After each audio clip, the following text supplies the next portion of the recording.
গত 10ই মে 2024 তারিখে নড়াইল জেলার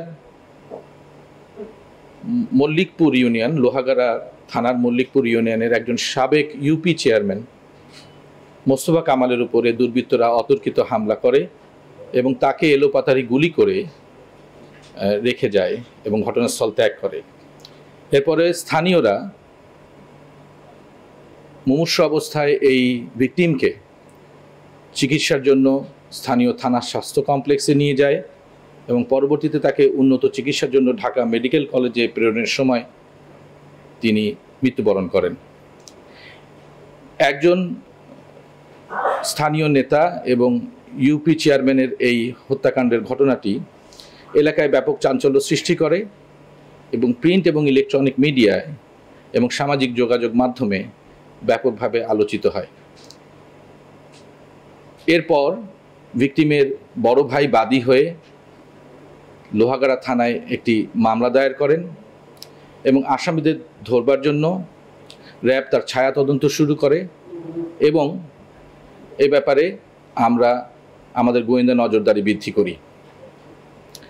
এরই ধারাবাহিকতায় গতকাল রাতে র্যাব 6 খুলনা, র্যাব 7 চট্টগ্রাম, র্যাব 10 লালবাগ ঢাকা এবং র্যাব সদর দপ্তরের ইন্টেলিজেন্স উইংয়ের একটি সমন্বিত চেষ্টার ফসল হিসেবে আমরা এই ঘটনার সাথে সম্পৃক্ত শুটার এবং অপর 3 জন সহকারী মোট 4 জনকে আমরা চট্টগ্রামের বায়েজিদ এলাকা এবং নড়াইল থেকে গ্রেফতার করতে সমর্থ হই।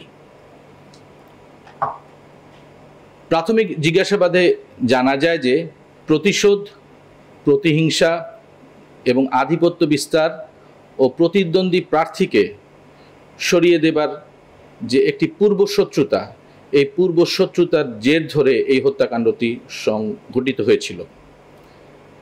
একই ইউনিয়নের 2 নম্বর ওয়ার্ডের অপর একজন মেম্বার আকবর হোসেন লিপনের সাথে ভিকটিমের দীর্ঘদিনের একটি রাজনৈতিক সংঘাত এবং আধিপত্য বিস্তারের পূর্বশত্রুতা বিরাজ করছিল। 2021 সালে একটি স্থানীয় নির্বাচনে দুজনই প্রার্থী হয়েছিলেন এবং দুজনই পরাজিত হন। এরপরে 2022 সালের 11ই ডিসেম্বর ভিকটিম মোস্তফা কামালের অনুসারীরা আকবর হোসেন লিপনের অনুসারীদের সাথে এক সংঘর্ষে লিপ্ত হয়। এ সময় আকবর হোসেন লিপন গুরুতর আহত হন এবং তার একটি হাত কাটা পড়ে। এরপর থেকেই আকবর হোসেন লিপন এবং তার সহযোগীরা সুযোগ খুঁজছিল কখন এর প্রতিশোধ নেওয়া যায়। ঘটনার দিন সকালবেলায় আকবর হোসেন লিপনের ছোট ভাইয়ের বাড়িতে অপরাধীরা একত্রিত হয় এবং পরিকল্পনা করে এই হত্যাকাণ্ড ঘটাবে।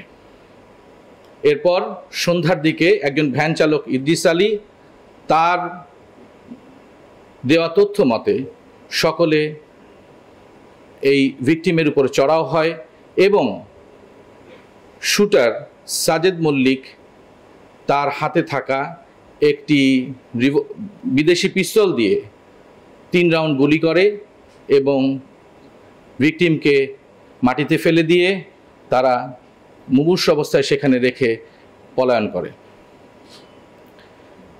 আমাদের অব্যাহত যে গোয়েন্দা নজরদারি এবং আমাদের আভিযানিক তৎপরতার কারণে এই হত্যাকাণ্ডের সাথে সরাসরি জড়িত 4 জনকে আমরা গ্রেফতার করে আপনাদের সামনে উপস্থাপন করেছি এবং তাদের বিরুদ্ধে আইনানুগ কার্যক্রম চলমান আছে এবং অন্যান্য আসামিদের গ্রেফতারও আমরা সচেষ্ট এবং আমাদের অভিযান চালনা করব।